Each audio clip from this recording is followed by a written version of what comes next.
Okay, so we're diving into some interesting stuff today. Yeah, for sure. The Miracle Habits Yeah. by Mitch Horowitz. Right. I'd heard of the book, but hadn't really. Yeah, me neither. And you're the one who sent this over. Yeah. Yeah. Thought it'd be right up our alley. Yeah, definitely. And I think we can pull out some really good stuff for our listeners. Oh, absolutely. Forget all that surface level self-help stuff, Yeah, exactly. We're going deep here. Deep dive Exactly. into the Miracle Habits. Well, and I think what's so interesting right off the bat is just the sheer ambition of it, Yeah. Like Horowitz isn't messing around. He's talking about cultivating miracles. Not just, little improvements here and there, but like full-on unexpected good fortune. Yeah, and making those like a regular thing in your life. Yeah, like engineering serendipity. Like that. Through habit, through consistent effort. Right. And what I think is really cool is that he's not, coming at this like some guru on a mountaintop. Right. Like he's got a really interesting backstory himself. Dealing with divorce, being a single parent, struggling with some bad habits. Yeah, he's been in the trenches. Exactly. and he found a way out. Yeah. Which makes it even more compelling. Yeah, like he's not just talking the talk, he's walked the walk. Yeah, and it's worth noting that, someone like Horowitz is recommending this book. I mean, she's a big name in the meditation world. For sure. And she's really resonating with Horowitz's message, like that whole emphasis on inner power, and really engaging with the world rather than trying to escape from it through some kind of spirituality. Right. It's funny because she actually describes the book as like echoing her own philosophy about self-love being the foundation for positive change. Interesting. Yeah, and not escaping challenges, but actually facing them head on with that renewed sense of personal power. Yeah. So what we're really getting at here is that the true power for change lies within each of us. Yeah. Right. Like it's not about external circumstances or luck or anything like that. It's about developing specific habits, habits that are rooted in those fundamental principles that kind of govern the universe. Right, like universal laws or something. Exactly. And through that, you can create real tangible change. Yeah, and those miracles that Horowitz is talking about. Yeah, exactly. And the cool thing is he actually lays out a pretty practical roadmap in the book. It's called the 10-Day Miracle Challenge. Okay. And it's built around 13 key habits. 13. Okay, so we've got some work to do here. We do. But, even Oli Sonwong points out that first habit, focusing on your life goals. Yeah. Like that's a tangible starting point, right? Absolutely. Yeah. It's like a framework for actively shaping your own good fortune. Yeah, through the things you do every single day. Through habit. Right. Yeah. And what really struck me was how directly Horowitz challenges this idea of spiritual escapism. Okay. Like he specifically calls out those retreat centers that kind of promote avoidance as a way of life. It's interesting. Like run away from your problems and everything will be fine. Yeah, right. But he argues that, trying to bypass the principles of achievement actually leads to like this personal fragmentation. Yeah, like you're not really whole. Exactly. So it's really about taking an active role in your own life. Absolutely. And this really ties into his belief that, your personal efforts aren't just isolated events. He thinks they're actually supported by these unseen principles that govern the universe. Like metaphysics isn't just abstract theory. It actually plays out in your daily life. Right. So for him, it's not enough to just think about these things. You have to actually embody them. Yeah. And through your habits, these metaphysical principles can manifest as those miracles he's talking about. Right, like those fortunate occurrences that seem to come out of nowhere. Exactly. And I think the way he contrasts good and bad habits is so powerful. Oh, yeah, he's got some great examples in there. Like he's seen super talented people just totally waste their potential. Well, yeah, through bad habits. Through bad habits, right?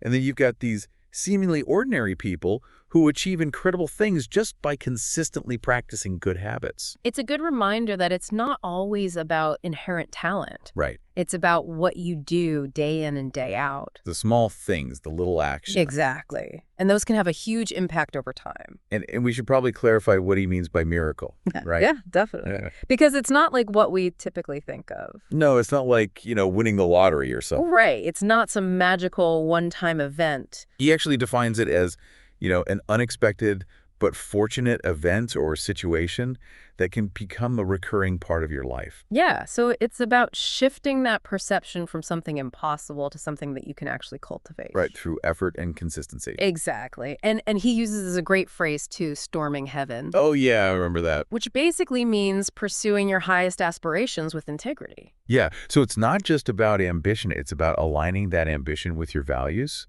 Exactly. And this is where he starts to critique a lot of contemporary self-help stuff. Okay. All those buzzwords we hear all the time, like mission and gratitude and meaning. Right. He thinks those can actually become crutches.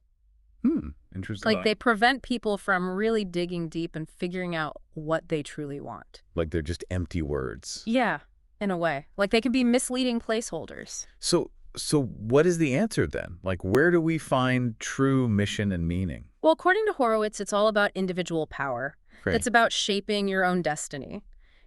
Striving for peak performance in whatever you do, and really expressing your ideal self. So it's more about action than just like feeling good. Yeah, exactly. Yeah. It's about bringing those extraordinary ethical possibilities into your life. Regardless of your specific goals. Exactly. This actually reminds me of his earlier book, The Miracle Club, Oh, yeah. where he talks about how people who shy away from achievement actually end up feeling unfulfilled. Yeah, like there's this internal conflict and disappointment. Right. Like it's almost like a fundamental human drive to achieve and grow. Absolutely. And he also challenges how traditional religion frames our desires. Okay. All those terms like identification and attachment. Right. He thinks those might not be the most helpful ways to think about things in the modern world. Like they're outdated. Yeah, kind of. Like we need a new lens to understand our drives. So what does he propose instead? Well, he really emphasizes that innate human impulse for self-development and creativity. Okay. And he sees spiritual life as a way to channel those drives within a moral framework. And by moral, he means? Basically not hindering the self-development of others. Okay, so it's like this balance between pursuing your own goals, but also respecting the goals of others. Exactly. And this actually ties into the story of Colton Holmes that he talks about in the book. Oh, yeah. What was that about? So Holmes was part of this spiritual community, but he started questioning their teachings. Like he felt like they were more focused on keeping the institution going than actually helping people grow. So like the institution had become more important than the individuals. Exactly. And Holmes felt like, these old spiritual traditions needed to really re-examine themselves. Yeah, to stay relevant and actually helpful. Right. And Horowitz definitely agrees with that. Oh, yeah. He's very critical of those kinds of systems. He actually draws on a lot of different traditions, from Hermeticism to Judaism.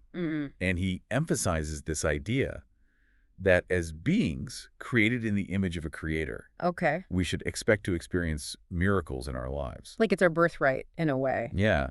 And he believes there's this song of self-expression inside each of us I like that. that's just yearning to emerge. Yeah, and what happens when we suppress that? Well, he says it leads to inner conflict and frustration. Right, because Yeah. we're not living in alignment with our true selves. Exactly. Yeah. And he points to this tension between pursuing your desires, whether it's in art or family or finance, and that traditional spiritual idea of non-attachment. Yeah, like you're not supposed to want anything. Right.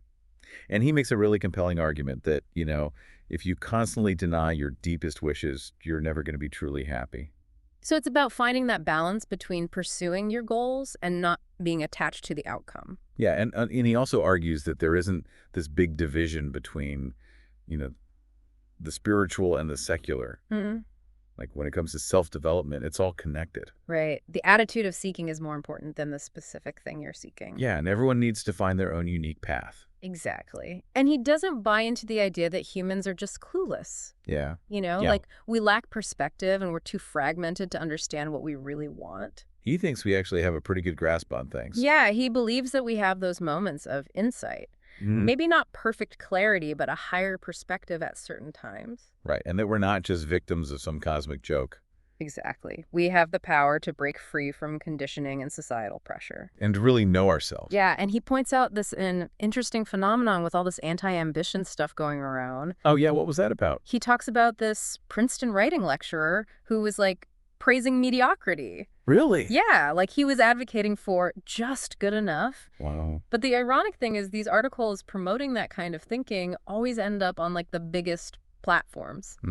So what's he getting at there? Well, I think he's just pointing at this weird contradiction in our culture. Yeah. Like, we're simultaneously told to aim high and also to not be too ambitious. Right, like find that balance. Exactly. But ultimately, Horowitz's message is all about the power of embracing your true desires. Yeah. Only you can answer the question of whether you can become who you want to be. And he believes we all have that song inside us. Yeah. That needs to be expressed. And the first part of the book is really about helping you articulate what that song is. I like that. Yeah. And this all comes back to his idea that miracles are built on your everyday life and habits. That's why the subtitle of the book is Master the Hidden Keys to Unlocking the Power of Your Moments.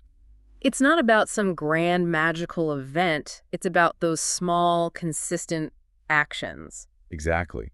And his perspective on life is definitely spiritual. Right. But it's not like woo-woo. Right. He doesn't deny the physical world. No, but he also believes that human psychology has the ability to influence outcomes beyond what we can normally observe. So like our minds can actually shape reality. Yeah, in a way. He Yeah. points to things like neuroplasticity and quantum mechanics, Okay. even the placebo effect. Right, like there's this interaction between our minds and the world around us, Exactly. And he's not afraid to talk about those things. even though they're not fully understood by science. Right, and that's what makes the book so interesting. That blend of the philosophical and the metaphysical. Yeah, and it's all based on his own experiences and the experiences of others who've achieved extraordinary results. Through these daily practices. Right, so he's not just theorizing, he's actually testing this stuff out. And one of our listeners had a really good question about this. Oh yeah, what was that? It was about how to reconcile different spiritual teachings. Okay. Specifically, Neville Goddard's idea of just imagining your desires into reality Right. versus Horowitz's and Napoleon Hill's approach of combining inner desire with action.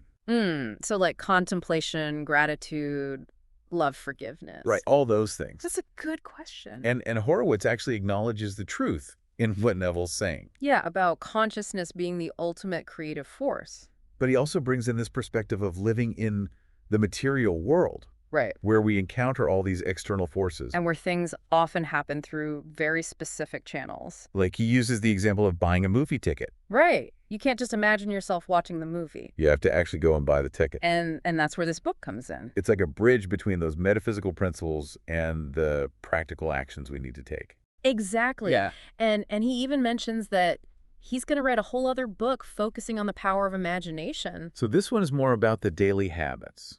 Right. The concrete steps we can take to manifest our desires. And he ends the preface with this call to action inspired by William James Oh, yeah, I remember that. about focusing on ideas that have cash value. Like real world tangible benefits. Exactly. So he's setting the expectation that if you apply these principles, you should see real results in your life. Yeah. And he also quotes Emerson.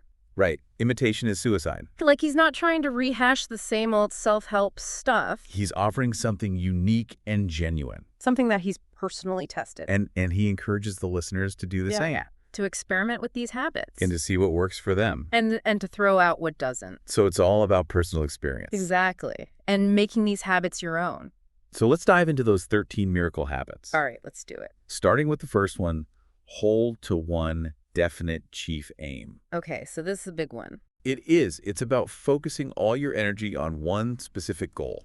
That really lights you up. Yeah, something that you're passionate about. Yeah. And that aligns with your individuality. And he acknowledges that this can be tough. Oh, yeah, it takes effort and discipline. But the potential rewards are huge. Huge. And he really emphasizes the power of focus. Yeah, focus is key. Like he points out that successful people across all kinds of fields consistently talk about the importance of persistent progress. Yeah, towards a clearly defined goal. Right, like entrepreneurs writing down their goals and reviewing them every day. Or athletes visualizing their success. Exactly. It's all about reinforcing that focus. And Horowitz draws on Napoleon Hill's idea of the definite chief aim, which has to be super specific. Yeah. No vagueness allowed. He gives some really concrete examples, like wanting to be a cartoonist, Okay. but not just any cartoonist, one with a very specific style. Right, or a detective who specializes in a certain type of case. Or even an innovative homemaker. Okay, I like that one. Who's creating a unique family environment. It's about having that crystal clear vision. Exactly. And he also makes it clear that this chief aim isn't just about money. Right. It's not just about paying the bills. It's about something deeper. Yeah, it's about recognizing your true purpose and moving towards it in the present moment. Using the resources you have available. Exactly. It's about the journey as much as the destination. And a real goal is something achievable. Right. It's not some pie-in-the-sky dream. You can actually start taking steps towards it right now. Even if they're small steps. All about making progress. And Horowitz says that the sincerity of your commitment is measured by the actions you take. Not just by whether you achieve the goal. Right, because sometimes things happen that are outside of our control. But if you're consistently putting in the effort... Yeah, then that's what really matters. And some people might be thinking, well, my goal is just to have a good job and make money. Yeah, and Horowitz addresses that. He says everyone needs to be invested in something. Even if their identity goes beyond their job title. It's about finding that central point of focus. And he tells this great story about a teacher who was working on a staircase at a retreat. Okay.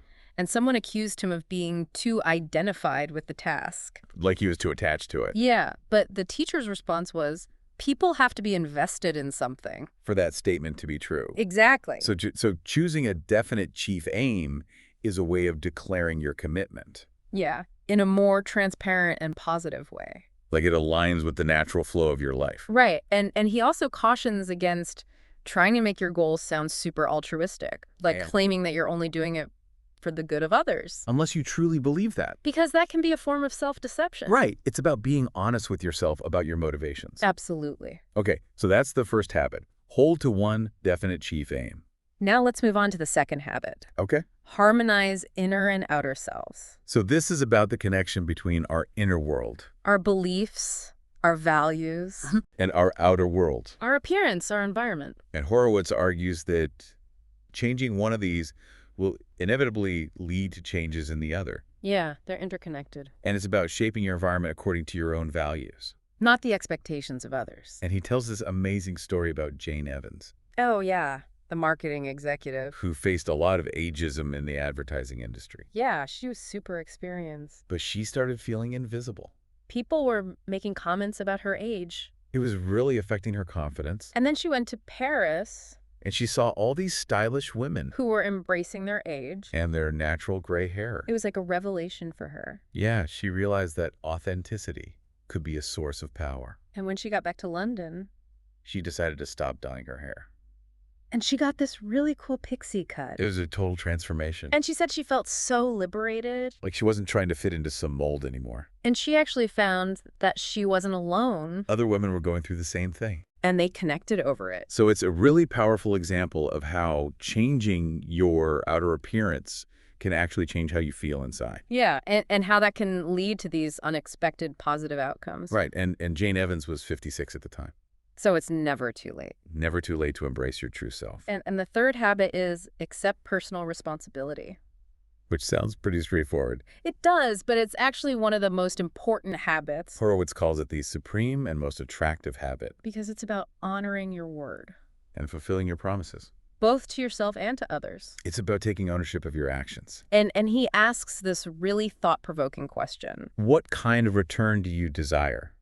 Meaning, what kind of outcome are you working towards? And this encourages you to shift your focus. From analyzing problems to implementing solutions. So it's about being proactive. Not just reactive. Okay, and then we have the fourth habit. Give time, money, and loyalty to actually help others. Okay, so this is about service. Yeah. But Horowitz is very specific about it. He doesn't want any of that superficial stuff. No empty words. Real help requires real action. A genuine investment of your time, your money, your loyalty. So it's about identifying real needs and then actually doing something to meet those needs. Not just talking about it. Right. And the fifth habit is refuse gossip and idle talk. So this is about being mindful of your communication. Yeah, and not wasting your energy on things that don't matter. Horowitz believes that gossip and rumors and even just like trivial opinions can really damage your character. And he encourages us to abstain from that kind of talk. Even for a short period. Just to see how it feels. And then the sixth habit is get away from cold-blooded people. Now this one's a bit more intense. It is. He's not mincing words here. He's basically saying that there are toxic people in the world. And they have no place in your life. No matter what. He uses this metaphor of burning bridges. And trusting that new ones will appear. So it's about creating healthy boundaries. And protecting yourself from negative influences. And then the seventh habit builds on that. Choose your allies for productivity. So once you've gotten rid of the toxic people, You need to surround yourself with supportive people people who will help you grow. and achieve your goals. Horowitz points out that almost every successful person, Has had a team of people supporting them. so choosing your allies wisely is crucial. And then the 8th habit is all about money. Use money to empower yourself. So this is about being intentional with your finances. Yeah, recognizing that money is a tool. That can either limit you or empower you. And Horowitz encourages us to invest our money in things that will increase our capabilities. Our skills, our knowledge, So it's not about just spending money it's about using it strategically. to create a better life for yourself. And the 9th habit is all about time management. Don't waste time on unimportant things. This one's all about focus and efficiency. Horowitz sees successful people as being decisive and quick to act. They don't waste time on distractions. They prioritize what's important. And they move quickly.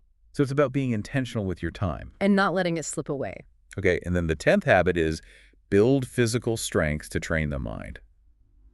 This one might surprise some people. Yeah, but Horowitz is a big believer in physical fitness. He sees it as essential for mental discipline and resilience. And he says that neglecting your physical health now, Will just make it harder to fix later. so it's about making that investment in yourself. And the 11th habit is grow through your difficulties. This one's about embracing challenges. Horowitz believes that failure and setbacks, Are actually essential for growth, they teach us valuable lessons. and they make us stronger. Without them, we risk staying immature. So it's about reframing those difficult experiences. As opportunities for learning. And the 12th habit is about beliefs. Formulate beliefs to steadily advance your aim. So this is about understanding the underlying principles that support you. And recognizing that your beliefs can be changed. You're not stuck with them. And Horowitz encourages us to establish our own rules. For our spiritual path. And this is where he brings in Neville Goddard. Oh yeah, the power of imagination. Neville believed that your imagination is God. And that your self-perception shapes your reality. So if you change your beliefs, It can change your life. and Horowitz acknowledges that this can be a tough pill to swallow. Especially for people who are struggling. But he encourages us to experiment with Neville's ideas. To see what happens. Because whether we realize it or not, we're all living by our assumptions. And a lot of those assumptions are just inherited from our culture. So by consciously examining our beliefs, We can choose to adopt new ones. that actually serve us. And Horowitz shares some really powerful quotes from Neville's book, Your Faith is Your Fortune. Like, change your conception of yourself, and you will automatically change the world in which you live. That's a good one. And the world is only a mirror reflecting back to you your own consciousness. Wow, so we're creating our own reality. In a way, yeah. And Horowitz even compares Neville to Ayn Rand. Which is an interesting comparison. Yeah, they both believed in the power of the individual. To shape their own circumstances. Rand through will and reason. And Neville through imagination. And Horowitz encourages us to try it To experiment with these ideas. and see what happens. And then the 13th and final habit is trust your choices. So this is about trusting your own inner wisdom, And making decisions that align with your true self. even if they go against societal expectations. Horowitz says that sometimes being too concerned with being decent, Can actually hinder our growth so it's about having the courage to be yourself, and to make choices that feel right to you. even if they're unconventional. And Horowitz really believes that these 13 habits can transform your life, Yeah, he talks about how the initial changes might be rapid. especially if you're breaking free from negative patterns. But then there's a period of stabilization. As those new habits become ingrained. And then over time, you start to see those long-term benefits. And he emphasizes that discipline is more important than inspiration, Yeah, it's about showing up and doing the work consistently. even when you don't feel like it. Because habits are those consistent, unchanging practices. And extraordinary results often come from those small, everyday actions. Repeated over time. And he even talks about the science behind habit formation. How repetitive behaviors create new neural pathways. So we're literally rewiring our brains, When we form new habits. which means that we can intentionally cultivate positive habits. It's just like we can unintentionally develop negative ones. And he acknowledges that it can be hard to stay motivated. Especially at first. But he reminds us that this book is for people who are serious about achieving great things. People who are willing to put in the effort. And he believes that if you have a strong enough desire,